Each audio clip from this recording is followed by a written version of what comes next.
Hello mga kakain, ayan ang aming ulam ngayon. So, dahil sobrang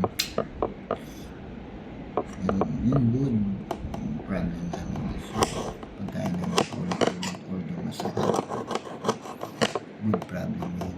Kaya siyempre nakakamiss din kumain ng pagkain na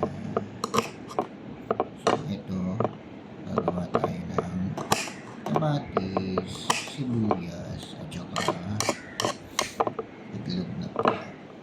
So dito ang itlog na pula hindi katulad sa Pilipinas na bibili na siya ng luto na dito lalaga. So nilaga ko siya, nakalaga siya. So ngayon ito yung